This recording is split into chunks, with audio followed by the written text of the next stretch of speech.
بسم اللہ الرحمن الرحیم الحمد للہ رب العالمین والصلاة والسلام على سید الانبیاء والمرسلین وعلى آلہ واصحابہ اجمعین اما بعد فقد قال اللہ تبارک وتعالی فی کتابہ الکریم فاعوذ باللہ من الشیطان الرجیم بسم اللہ الرحمن الرحیم یا ایہا الذین آمنوا اتقوا اللہ حق تقاتہ ولا تموتن الا وانتم مسلمون صدق اللہ مولانا العظیم وعن ابی ہریرہ رضی اللہ تعالی عنہ قال رسول اللہ صلی اللہ علیہ وسلم تنكح المرأة لأربع لمالها ولحسبها ولجمالها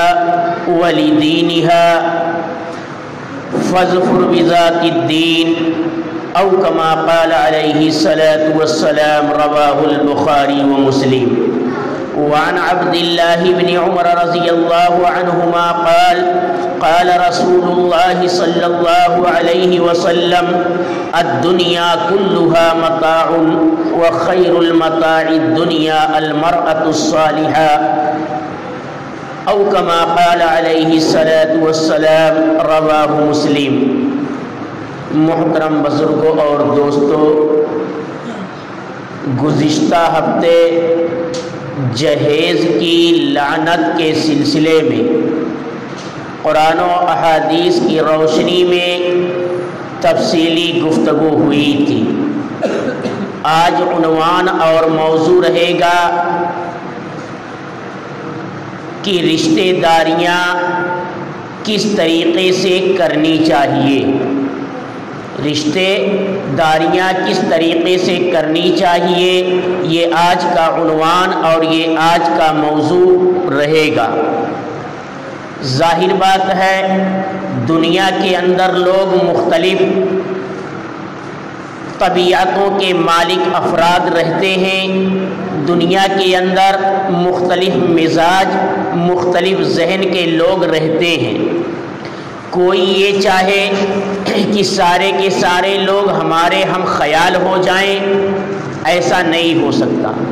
کوئی اگر یہ چاہتا ہے کہ سارے کے سارے لوگ ہمارے ہم مزاج ہو جائیں تو ایسا بھی نہیں ہو سکتا۔ کوئی اگر یہ چاہتا ہے کہ سارے کے سارے لوگ ہماری سوچ والے بن جائیں تو ایسا بھی نہیں ہو سکتا۔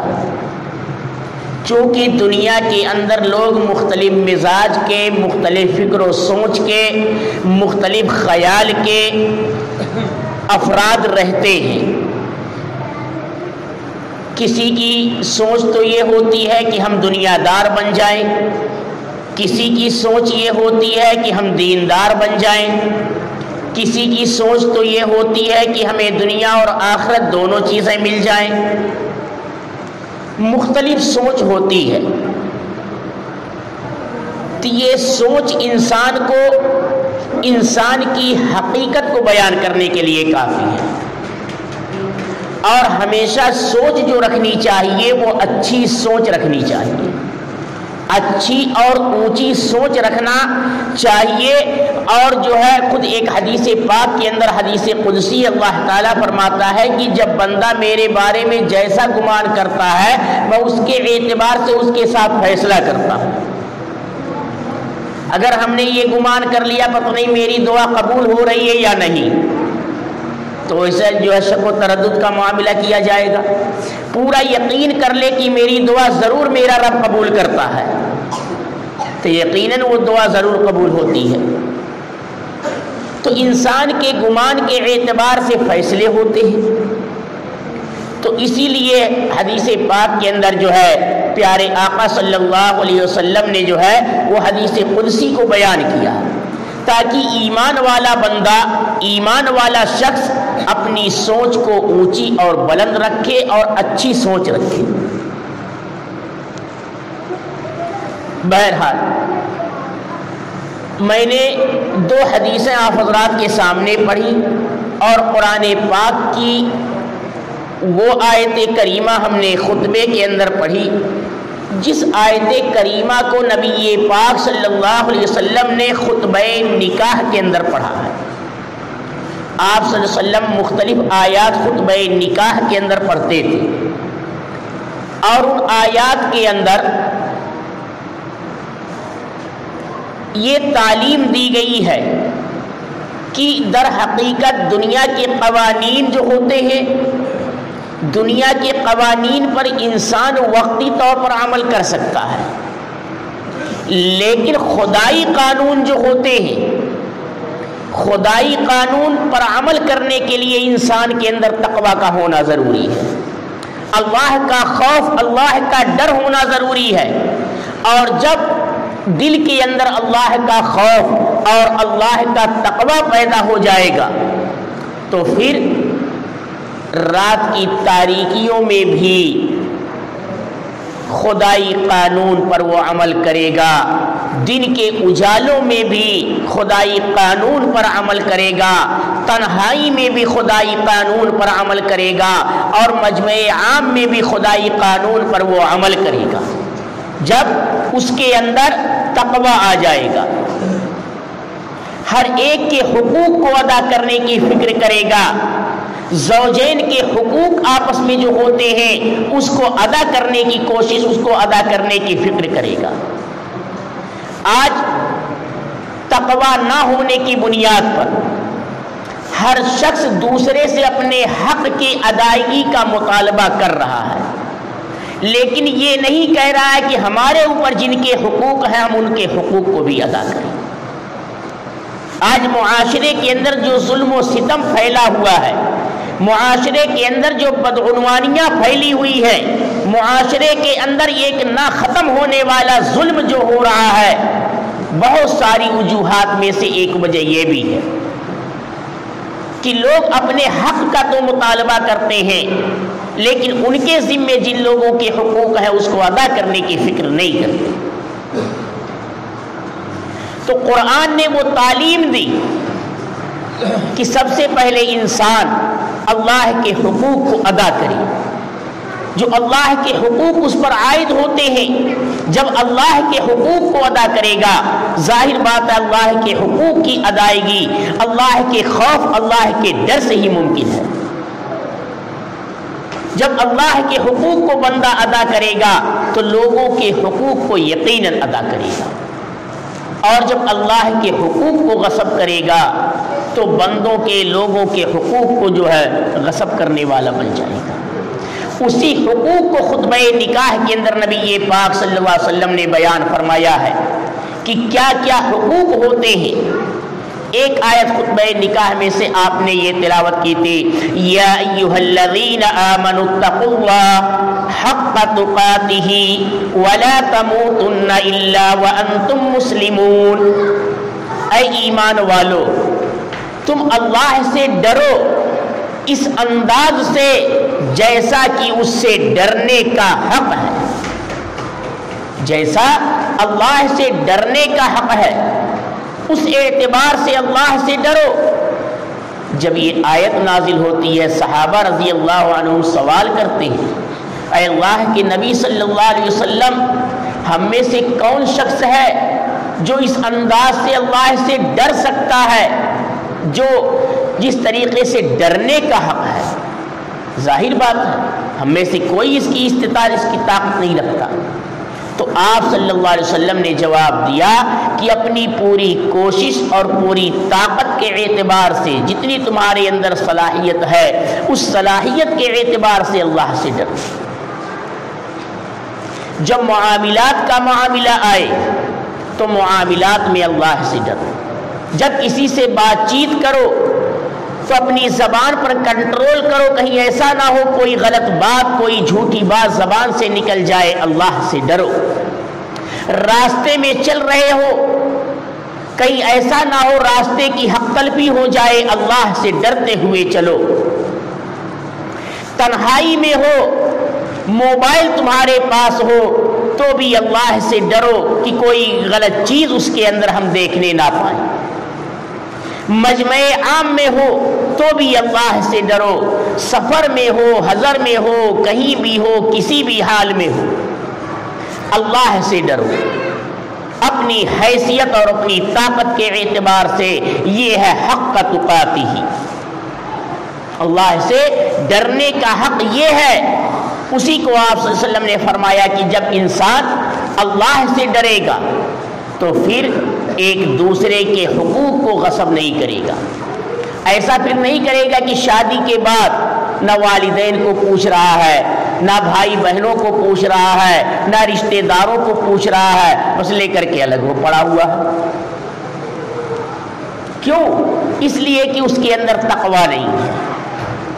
اگر اللہ کا خوف ہوتا تو وہ پہچانتا کہ شادی کے بعد بھی ہمارے والدین کے ہمارے اوپر کیا کیا حقوق ہیں، ہمارے بھائی بہنوں کے ہمارے اوپر کیا کیا حقوق ہیں، ہمارے پڑوسیوں کے ہمارے اوپر کیا کیا حقوق ہیں، ہماری بیوی کے ہمارے اوپر کیا کیا حقوق ہیں، پھر اسی اعتبار سے وہ حقوق کی ادائیگی کرتا۔ پیارے آقا صلی اللہ علیہ وسلم نے امت کو بڑی زبردست تعلیم دی ہے، اور آپ صلی اللہ علیہ وسلم نے انسانی فطرت کو بیان کر دیا۔ فرمایا کہ عام طور سے انسان 4 صفتوں کی وجہ سے نکاح کرتا ہے، ایسی عورتوں سے جن کے اندر 4 میں سے کوئی ایک صفت موجود ہوتی ہے ان سے نکاح کیا جاتا ہے۔ آپ صلی اللہ علیہ وسلم نے انسانی فطرت کو بیان کر دیا۔ حضرت ابو ہریرہ رضی اللہ تعالیٰ عنہ ارشاد فرماتے ہیں کہ آپ صلی اللہ علیہ وسلم نے ارشاد فرمایا کہ عورتوں سے نکاح 4 خصوصیات میں سے کسی ایک خصوصیت کی بنیاد پر انسان ان سے کرتا ہے۔ وہ 4 خصوصیت کیا ہے؟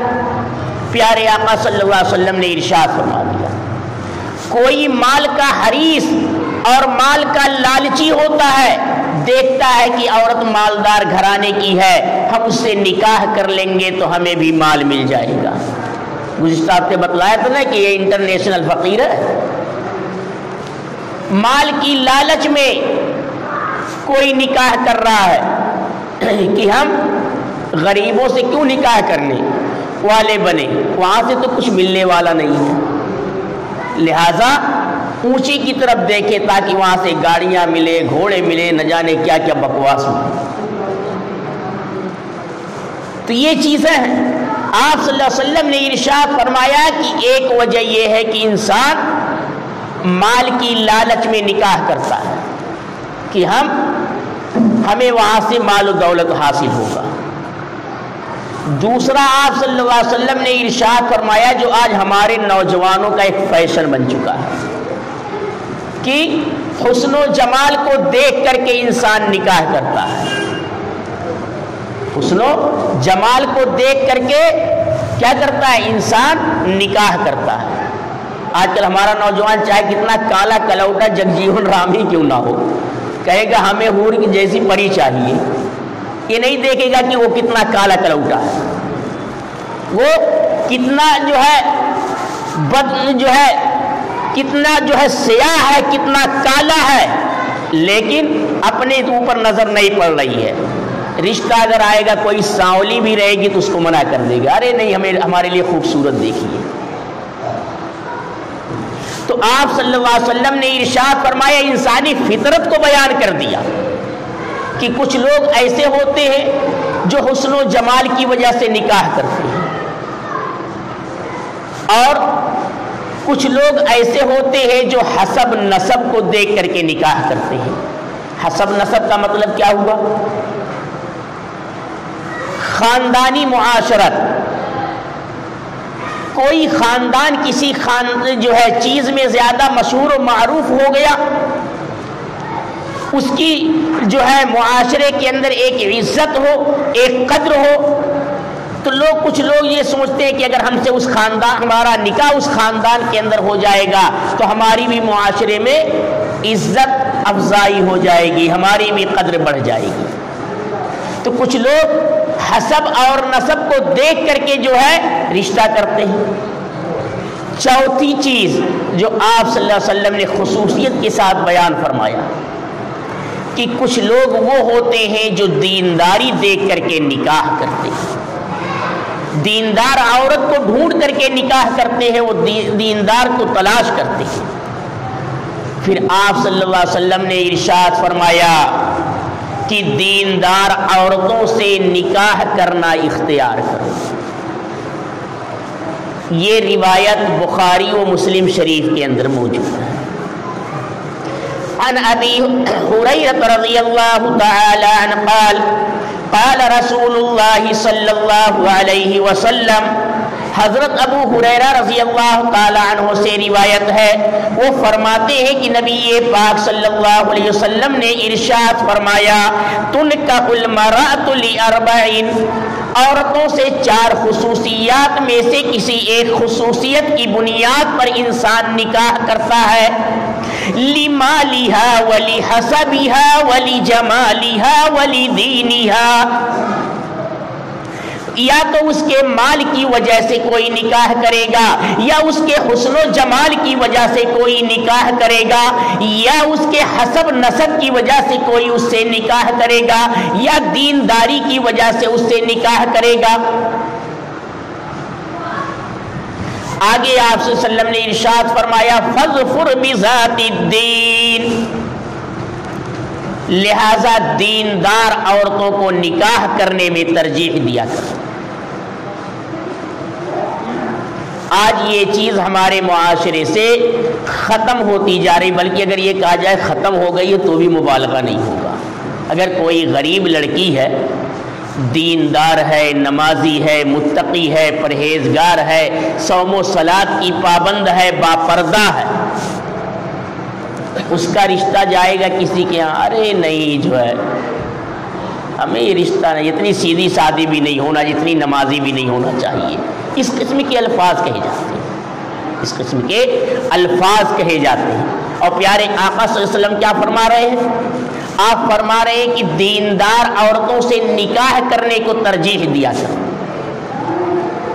ٹھیک ہے، دیندار عورتیں جب پسند نہیں ہیں تو پھر جب دنیا دار آئے گی تو دنیا داری کے اعتبار سے تم سے حکم چلائے گی اور مطالبات کرے گی کہ تم نے چھانٹا ہی تو ہے ایسا کہ ہمیں دیندار نہیں دنیا دار چاہیے۔ اب دنیا دار جب آ گئی ہو تو ظاہر بات اس کو گھومنے کے لیے تمام جگہیں چاہیے، فالتو اخراجات اس کے لیے چاہیے۔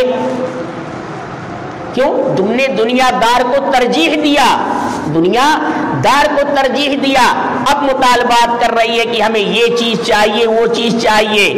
اب اتنی طاقت اتنی ہے کیونکہ جو سسرال سے رقم ملی تھی وہ تو ختم ہو گئی دوست یاروں میں، اب کہاں سے لائے؟ اب ایک ہی طریقہ سوچتا، اس پر ظلم کرتا، لے اپنے گھر سے گاڑی تو منگا لیا بڑے شوق سے، دیکھا گاڑی کے پیٹرول کے دام بڑھتے جا رہے ہیں، اب بیوی سے مطالبہ کر لے آپ پیٹرول کی قیمت اپنے گھروں سے۔ یہ چیز ہے، یہ چیز ہے۔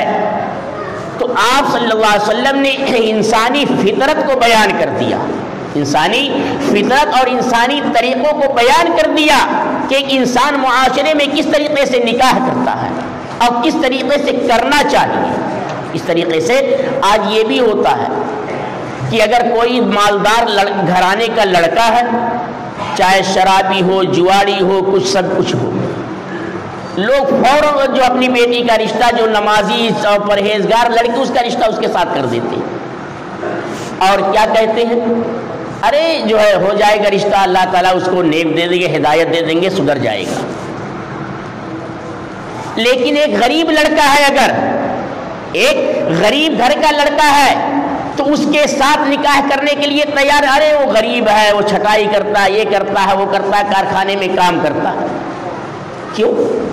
جو اللہ ایک کو برائیوں سے ہٹا کر کے بھلائی پر لا سکتا ہے، کیا وہ اللہ اس غریب کو مالدار نہیں کر سکتا؟ آج یہ سوچ بن چکی ہے کہ یہ غریب ہے، اس کے پاس رہنے کے لیے خود کا مکان نہیں ہے، اس کے پاس گاڑیاں نہیں ہیں، اس لیے ہم اپنی بیٹیوں کا رشتہ نہیں کریں گے۔ جو اللہ اس بگڑے ہوئے نوجوان کو، جو شرابی ہے، جواری ہے، معاشرے میں بدنام ہے، اس سے اپنی بیٹی کا تم رشتہ کر رہے ہو اور یہ سوچ اور یہ خیال دل کے اندر بٹھائے ہو کہ اللہ اس کو ہدایت دے دے گا، وہ سدھر جائے گا، کیوں نہیں یہ خیال اور یہ سوچ اپنے دلوں کے اندر بٹھاتے ہو کہ جو غریب ہے، جو فقیر ہے، جو پریشان حال ہے، اگر ہم اپنی بیٹی کا رشتہ اس کے ساتھ کر دیں گے، وہی اللہ اس بات پر قادر ہے کہ اس کو مالدار بنا دے، اس کو مالدار بنا دے۔ وہ اللہ اس بات پر قادر ہے۔ کیا اس پر ایمان نہیں ہے؟ یقیناً ایمان ہے کہ اللہ فقیروں کو بادشاہ بنا دیتا ہے، بادشاہوں کو فقیر بنا دیتا ہے۔ یہ سوچ آج ہمارے معاشرے کی ہو چکی ہے۔ تو بگاڑ کی اینٹ تو ہم پہلے ہی ٹیڑھی رکھ رہے ہیں، اور پھر شادی کے 1 مہینے نہیں گزرتے کہ عدالتوں کے دروازے کھٹکھٹائے جاتے ہیں۔ چلے جائیے عدالتوں میں، دیکھیے برقع پوش کم سے کم 90% 80% ملیں گی۔ یہ کیا ہوا؟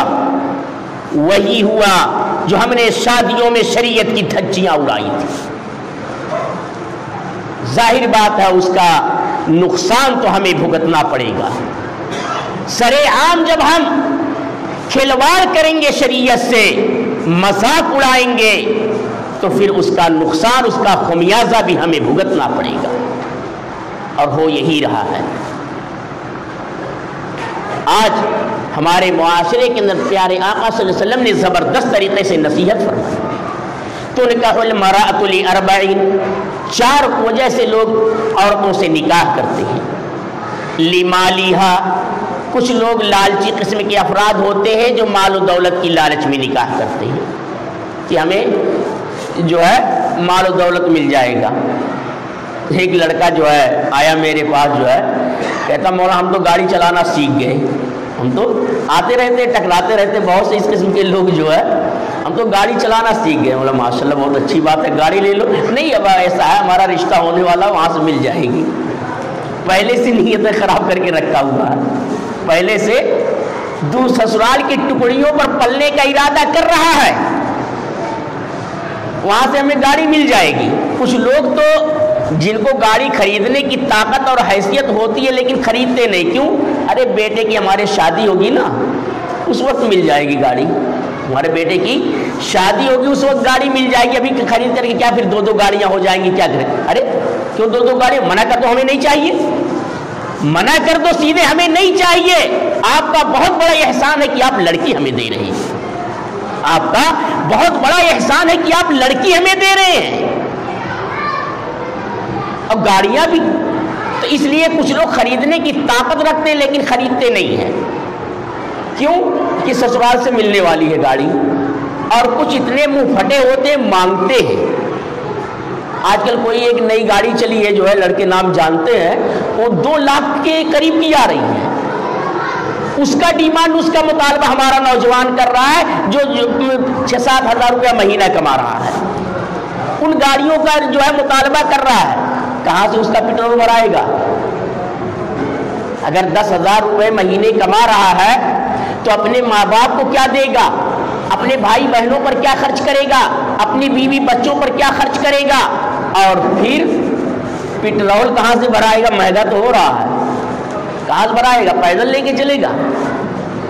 تو ظاہر بات ہے کوئی طریقہ تو اپنائے گا، اور وہ طریقہ کیا ہے؟ وہ طریقہ جو پچھلے ہفتے تفصیل کے ساتھ بیان کیا، ماڈرن فقیر، VIP فقیر، اپنی بیوی سے کہے گا جا اتنا لے کر کے، نہیں گھر سے نکال دوں گا، سسرالیوں سے مطالبہ کرے گا۔ آپ صلی اللہ علیہ وسلم نے ارشاد فرمایا، حدیث مبارکہ کے اندر مسلم شریف کی روایت ہے، حضرت عبداللہ ابن عمر رضی اللہ تعالیٰ عنہ راوی حدیث ہیں، وہ بیان کرتے ہیں کہ آپ صلی اللہ علیہ وسلم نے ارشاد فرمایا، الدنیا کلھا متاع، یہ ساری کی ساری دنیا یہ ایک سامان ہے، ایک متاع ہے۔ متاع کے معنی آتے ہیں ایسا سامان جس سے وقتی طور پر فائدہ حاصل کر لیا جائے، اور پھر یا تو وہ چیز ختم ہو جائے یا فائدہ اٹھانے والا ختم ہو جائے۔ ظاہر بات ہے یہ دنیا کو کیا کہا؟ متاع کہا گیا، اور متاع کے معنی آتے ہیں ایسی چیز جس سے تھوڑا سا فائدہ اٹھا لیا جائے، تو یا تو فائدہ اٹھانے والا ہی چلا جائے گا یا جس سے فائدہ اٹھا وہی ختم ہو جائے گا۔ تو آپ صلی اللہ علیہ وسلم نے ارشاد فرمایا الدنیا کلھا متاع، یہ ساری کی ساری دنیا ایک متاع ہے، ایک سامان ہے، ایک فائدہ اٹھانے کی چیز ہے۔ وخیر متاع الدنیا المرأة الصالحہ، آپ صلی اللہ علیہ وسلم نے ارشاد فرمایا دنیا بہترین ساز و سامان نیک بیوی ہے۔ وخیر متاع الدنیا، دنیا کے متاع میں سے بہتر متاع، بہتر ساز و سامان، بہتر چیز وہ کیا ہے؟ المرأة الصالحہ، نیک صالح بیوی۔ جس کو اللہ نے نیک صالح بیوی دے دی اس کی دنیا ہی جنت بن گئی۔ اس کی نیک صالح بیوی ملے گی، تھوڑے پر صبر کر لے گی، تھوڑے پر روزانہ نہیں کہے گی ہمیں منار کے لے چلو، فلاں جگہ لے چلو کھلانے کے لیے۔ کیوں؟ جب ایک مرتبہ باہر لے کر کے جائے گا کھلانے کے لیے کم سے کم 1000-2000 روپے کا خرچ بیٹھے گا، اور نیک صالح بیوی رہے گی جو ہے لا کر کے ساگ سبزی بھی رکھ دیا، وہ بھی کھا کر کے اللہ کا شکر ادا، اللہ تیرا شکر ہے تو نے ہمیں یہ دے دیا۔ اگر کبھی فاقہ بھی ہو گیا تو اللہ کا شکر ادا کرے گی، شکوہ شکایت نہیں کرے گی۔ شکوہ شکایت آخرت کے کاموں میں معین و مددگار بنے گی، آخرت کے کاموں میں مددگار بنے گی۔ اس لیے آپ صلی اللہ علیہ وسلم نے فرمایا وخیر متاع الدنیا المرأة الصالحہ، کہ دنیا کے سامان میں سے بہترین سامان نیک صالح بیوی ہے، نیک صالح بیوی۔ بہرحال یہ موضوع تو اتنا وسیع، اتنا کشادہ موضوع ہے کہ اس پر جو ہے اگر ہفتوں گفتگو کی جائے تو یہ موضوع سمٹنے والا نہیں ہے۔ بس آخر میں یہ درخواست ہے کہ میرے نوجوانوں اپنے قوت بازو پر بھروسہ کرو، دوسروں کے مال پر ہوس کی نگاہ مت ڈالو، یہ مت دل کے اندر خیال بھی مت لاؤ کہ ہمیں سسرال سے مل جائے گا، ہمیں سسرال سے مل جائے گا مال، اس کا خیال بھی دل کے اندر مت لاؤ، اس کا خیال بھی لانا کہ ہمیں وہاں سے مل جائے گا، یہ بھی ہمارے فقر کے لیے کافی ہے۔ جو انسان مال کا جتنا زیادہ لالچ اور ہوس کرے گا اتنا ہی زیادہ وہ پریشان حال اور فقیر ہوتا چلا جائے گا، اور جو تھوڑے پر صبر کرے گا، شکر کرے گا، اللہ اس شکر کی برکت سے، صبر کی برکت سے اس کو بڑھاتا جائے گا۔ خود قرآن پاک کا اعلان ہے لَإِن شَكَرْتُمْ لَأَزِيدَنَّكُمْ، اگر تم شکر ادا کرو گے، تمہارے پاس جو کچھ بھی ہے تھوڑا بہت اس پر اللہ کا شکر ادا کرو، اللہ اس شکر کی برکت سے اور زیادہ کرے گا، اور زیادہ جو ہے بڑھا دے گا۔ آج ناشکری ہمارے معاشرے کے اندر پھیلتی جا رہی ہے، انشاءاللہ کسی موقع پر صرف شکر اور ناشکر کے موضوع پر ہی گفتگو تفصیل کے ساتھ ہوگی۔ بہرحال اللہ پاک سے دعا ہے کہ اللہ پاک ہم سب کو قرآن و احادیث کی روشنی میں زندگی گزارنے کی توفیق نصیب فرمائے۔